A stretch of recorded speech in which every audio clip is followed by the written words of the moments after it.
Welcome to Bougie and Boring, the spa business podcast that proves success doesn't have to be stressful. My name is Amanda Louisa. I'm a spa owner and a coach, and around here, bougie means high-end and well-paid.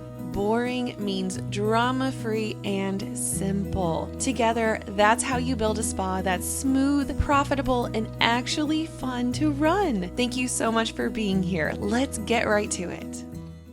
Hello, and welcome to this episode of Bougie and Boring, a spa business podcast. And today I want to talk about something that I actually think about around this time every single year, since this is about the time in September when I typically plan out my entire year for the next year. From January to December, I try to plan everything out to the best of my ability based off of what has happened this year, my goals for next year. I basically reverse engineer everything and I get it all onto my calendar, because if it's not on my calendar, it's not going to happen. So I really enjoy this process. And every single time I kind of have these thoughts to myself of, ooh, I bet this is going to happen next year. Or, I've noticed that thing happening. And I bet you that if we continue in that direction, our clients are going to love it or our clients are going to hate it.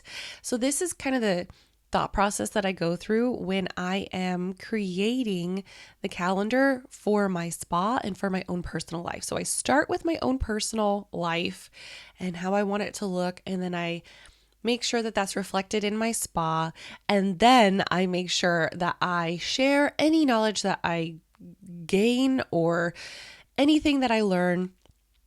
I then share here on the podcast or with my coaching clients. And so that's kind of like the trickle down effect of how everything comes to be, right? And so every year around this time, I'm always thinking of the following year. And so I always pause and I ask myself, where is our industry headed? Like, where is it really headed?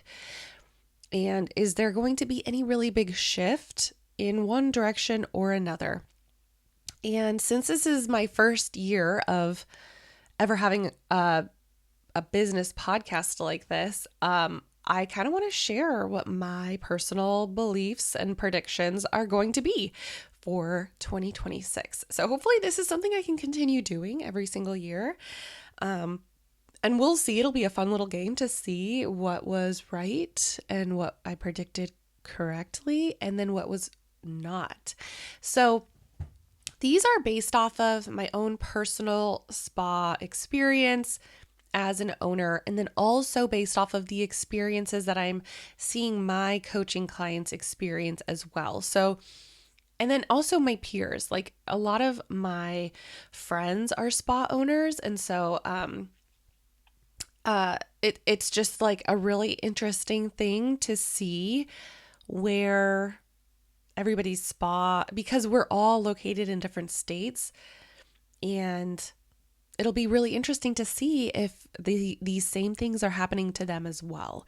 So it's hard to truly say what's going to happen because we're not fortune tellers, but we can at least see what's happened in history, and then what we can see. We can like listen to what other really big consulting agencies are saying, and then just go based off of some things that maybe we are starting to feel as a consumer as well. So some of these might feel exciting, and some might feel a little bit uncomfortable. So, but they're all things that I want you to kind of keep an eye on, because the businesses who see the wave before it crashes are going to be the ones that win. And it's great to prepare. And even if you don't need any of the things that you used to prepare, you're still going to come out on top. Okay.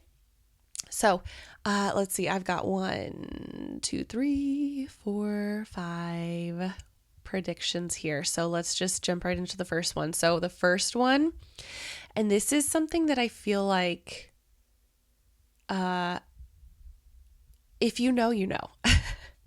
And it's that employee-based spas are going to take a huge comeback. Like they are going to be what everybody wants to be a part of. And what do I mean when I say this? So in 2020, when the world shut down, tons of estheticians made the decision to go solo. They wanted that sense of control, of safety, of independence. They were like, I can do this myself, right?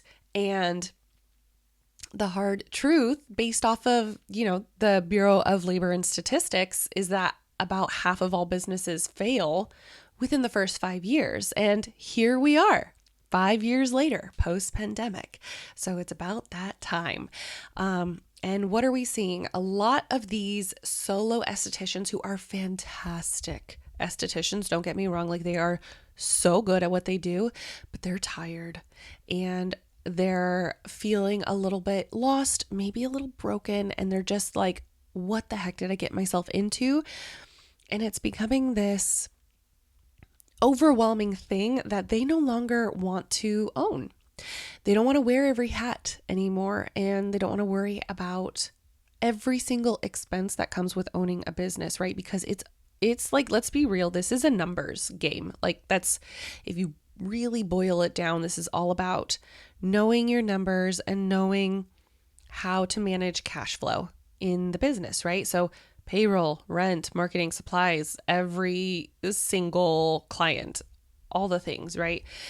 And I get it because I personally have been solo and I had to make that decision of, okay, am I going to continue in this direction, or am I going to figure this out so that I can continue being an owner and make this what I do?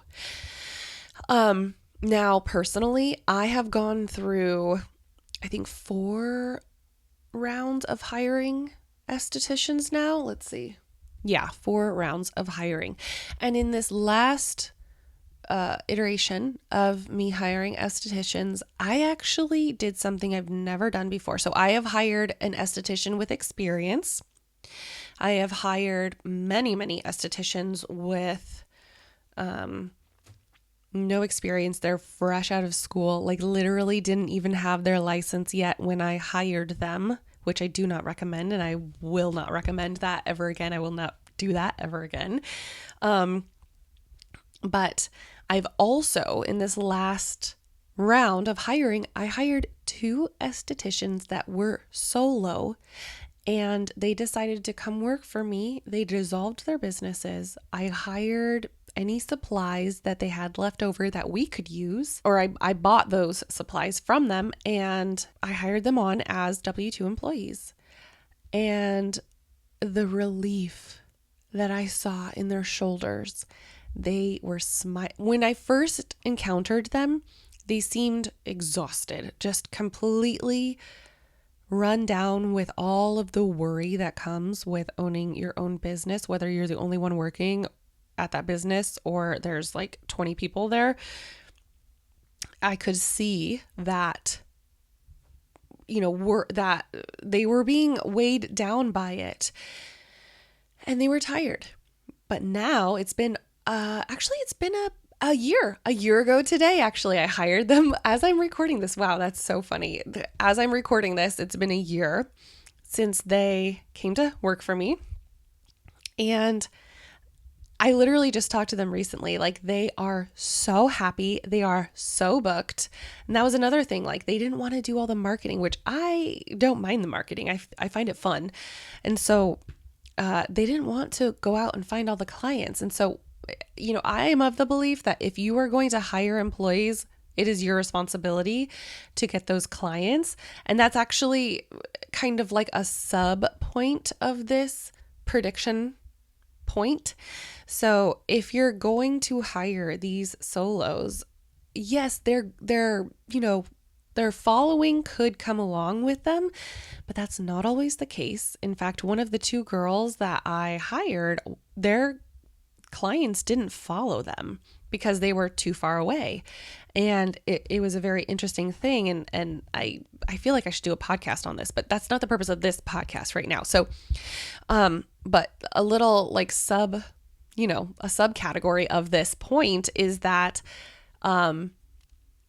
if this is going to be the thing, then there is going to be a huge, just like, I don't want to say expectation because this has always been my personal belief, but if someone is going to come work for you as an employee, not a contractor, but as an employee, they're going to want to know what's in it for them, right? So you are creating this sense of safety for that person. And so in doing so, you need to provide the clientele as well, right? And that comes from marketing and sales and all that stuff, right? So that is going to be an expectation of this new little wave of those solos that are going to close up shop. And I know that there are so many solos that are like the sentence that I kept hearing over and over again from my girls is, this is the only thing I see myself doing. For the rest of my life, this is the only thing that I can see myself doing. I don't see myself doing anything else. So this has to work. And so you are providing that for them, that safety net, that security when you take on an employee, and specifically of an esthetician that you hired that was solo.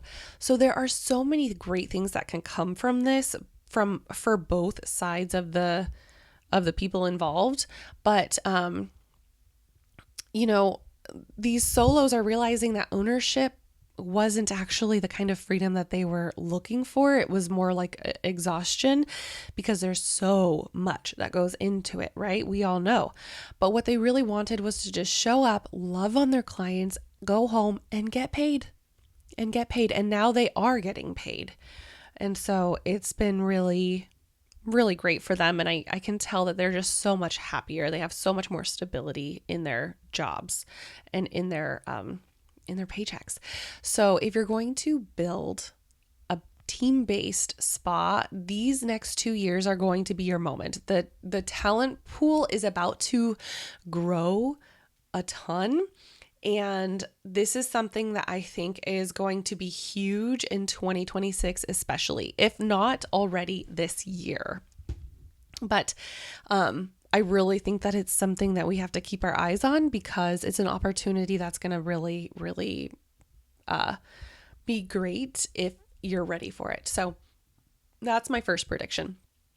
My second prediction is that AI is coming in hot. So it will create this divide. I personally believe that AI is going to create this divide between who is successful and who is just going to continue to struggle and probably, I'm not going to say that they're not going to make it, because if you if you allow AI to leave you behind, yes, that will suck, but you need to figure out you're going to basically end up working twice as hard later because you didn't jump on this bandwagon. So, I mean, if you haven't noticed, AI is everywhere. People are no longer saying, oh, just Google it. They're saying ChatGPT it. And so, it's so interesting. And it's also a very complicated, very you can keep it really top level superficial, or you can go super deep with it and it can literally be your employee for you in so many ways. And I mean that like in such a deep, detailed way, which is so fascinating, and it's just getting better. It is just getting better. So everywhere I look, my booking software, websites, marketing tools, I mean, Canva even has AI, and it's all being built in. So like it or not, it's here. And I think that it is not going anywhere. And you have a choice to either fight it or learn it and adopt it. So with AI, you can basically get an entire week's worth of things done with just a few hours of focus time. And that is a huge advantage for any owner that is stretched thin. So it does have these ripple effects like that we need to be aware of, which I think it's twofold, right? So AI is going to help propel us so fast and so forward that we are going to just be leaps and bounds ahead of all of our competitors. However, it is going to affect our clientele because it's eliminating entire industries. The layoffs are happening, and this is like a lot of stuff is being replaced by AI. And that matters because our clients are people with disposable income who may suddenly not have it anymore. And so that's going to affect us. And I think we're going to really start seeing that in 2026. I think that personally, the layoffs are starting to happen. And it's going to really start affecting us probably like in, I think it's going to be like more like springtime of 2026. And then it's not going to get better until probably like the end of the year. That's just my personal opinion based off of the things that I'm hearing. Now that could just be because of like the people that I'm surrounded by, like with, my friend group. But like I said, I've got a lot of friends in the spa industry that live all over the US and Canada. So the main takeaway here with this point is that efficiency is really important and it's really great, but the real winners are going to be the ones who keep that human connection with their clients, and they use the AI to save yourself time so that they can spend more time with their clients, but you cannot let it replace you. You can't let it replace the real you. So, and that really too I think is going to be so important for marketing specifically. I personally do not think that it is a good idea to put any type of filter on any of your pictures. AI has gotten so good that we don't even know if a video is real or if a picture is real. And so if you can just build that trust with your clientele, you are going to win every single time because people are feeling more and more like they just don't know what they can trust. And I think we felt that probably last year already. And then it just became even more so once AI rolled out and we started seeing all these things that were very clearly not real being pushed out into social media. So the more authentic you can be, the better. Okay. Prediction number 3. So it kind of goes back to the pandemic where, in 2020, I would say like 2020 to 2023, I feel like there was this huge boom, right? So like a bunch of spas couldn't handle it. They shut down, completely closed down. So there was this huge boom for demand, right? There were a lot of clients that were looking for estheticians. We couldn't keep up. We needed to hire, and we got a little cocky, right? We were like, I'm going to create these policies that are super, super intense, 100% charge every single time, no exceptions, very hard and fast rule, right? But the truth is, like, things happen.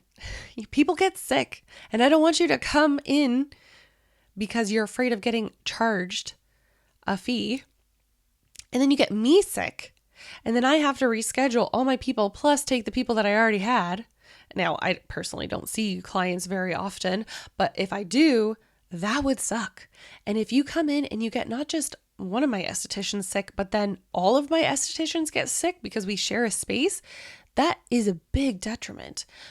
All because we wanted to uphold this cancellation policy of not coming in or of getting charged this big fee. And the truth is, like, these complex, strict policies are going to drive clients away, right? Because now the pendulum is swinging in the opposite direction where people are,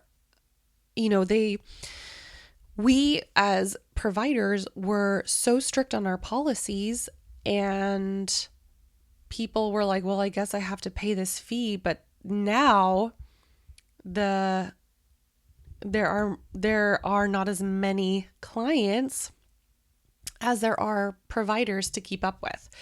And so you are probably starting to feel it. I know a lot of people are saying that, these are the slowest years they've had since they opened. And these are the things that I'm hearing.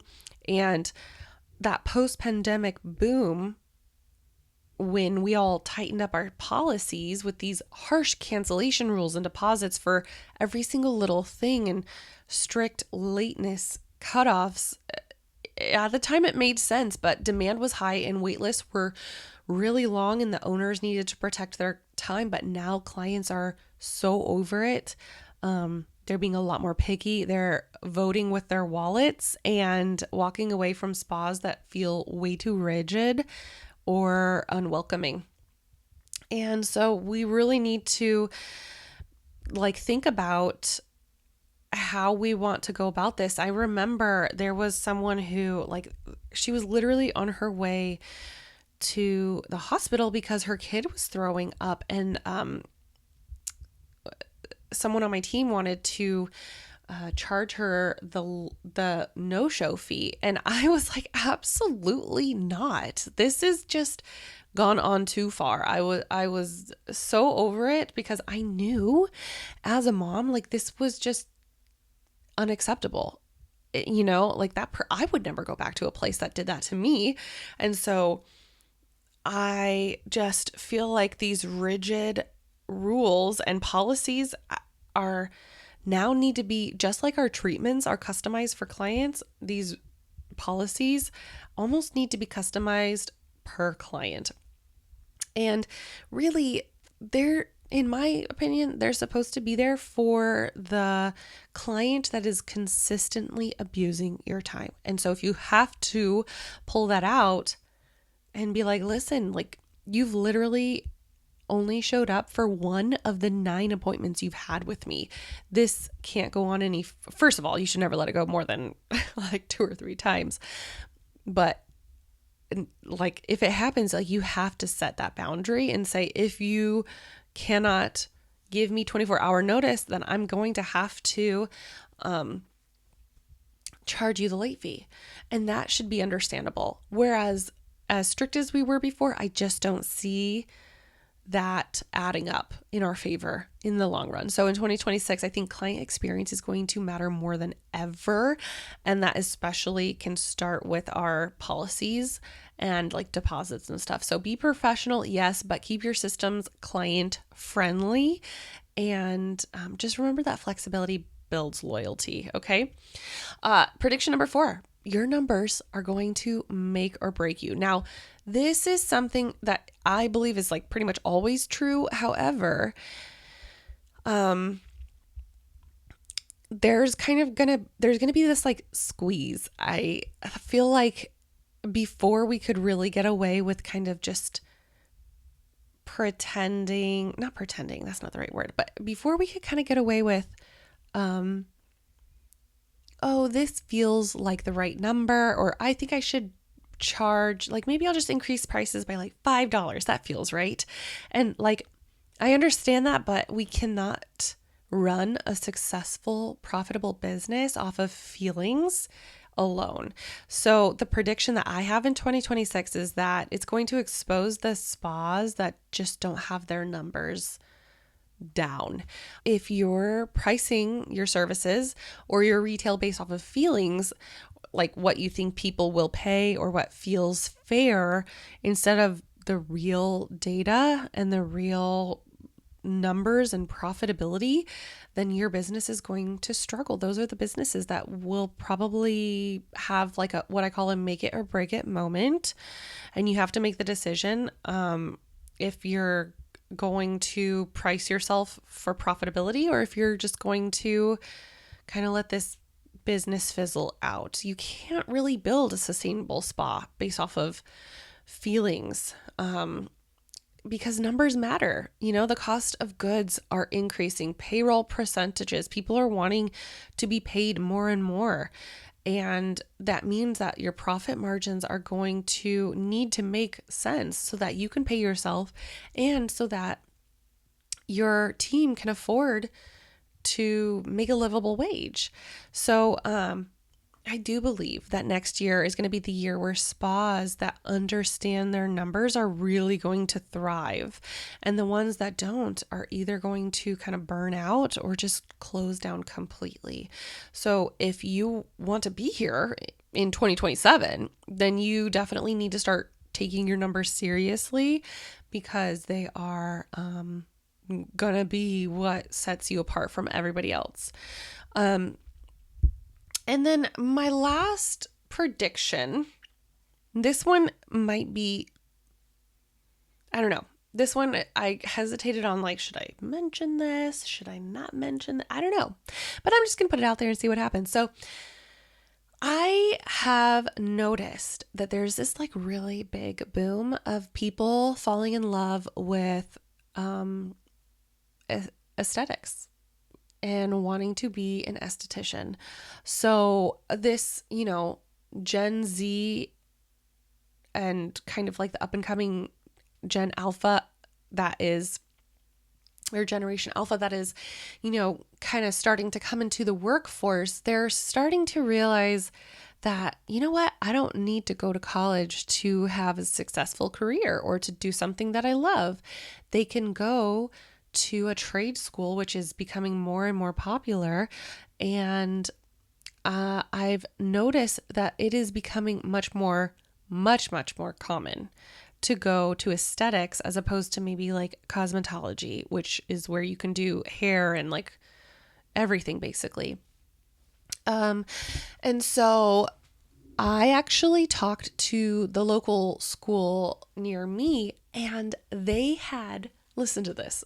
They had, and that's how, this is why I decided to put this in here, because I'm like, oh my gosh, like it's true. So I don't know if this is my area or if this is just everywhere, but they had 3 cosmetologists enroll and 20 aesthetic students. So for every 3 cosmetology students, they had 20 estheticians. That is insanity. I feel like there's going to be this really big boom of new talent. And so, if you look at the Bureau of Labor and Statistics, skincare careers are growing faster than average, and schools are still producing thousands of graduates every year. That means that there's going to be more competition, more noise, but also more opportunity to lead if you differentiate your spa from everybody else. So if you are an owner and you're getting ready to mentor and absorb some of this new talent, focus on niching down and building a skill that can actually get those results that clients are wanting. Okay. So this is kind of like my 2026 big picture prediction. It's going to test us. Next year will test us. More employees are going to go back into the spas. AI is changing the way that we work, and clients are getting more picky about where they spend their money. This is the year when knowing your numbers is no longer optional anymore. My encouragement for you is to just not get overwhelmed, stay flexible, stay open to feedback, and use these new shifts that are coming as fuel. Be a sponge and a student, but more than that, you need to actually apply the things that you're learning. Lead with authenticity, and build that trust with your clients. And just remember that businesses that adapt fastest are going to be the ones that really thrive. So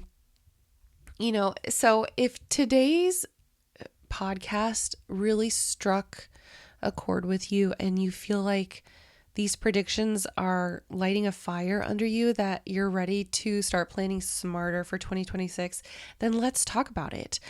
You can book a free discovery call with me. The link is in the show notes as always, and I'll be happy to map out the best moves for your specific spa in 2026. I just finished doing my 2026 annual calendar. And so I feel really, really good about how everything is looking and how everything is going to go. And of course, nothing goes perfectly according to plan. It didn't this year, but I was able to adapt and be flexible and still get everything done that I wanted to, and actually exceeded my own expectations. So I hope that you found that encouraging, and I'll see you next week on next week's episode. Thank you so much for spending time with me today. If this episode gave you something to think about, please take a minute to leave a review and share with a spa owner friend. If you're ready for more support like this, I have left the link to my free 30-minute discovery call in the show notes below. I would love to learn more about you and your spa and what it is you are trying to accomplish right now in this season of life. Until next week, peace and love, my friend. I'll talk to you later.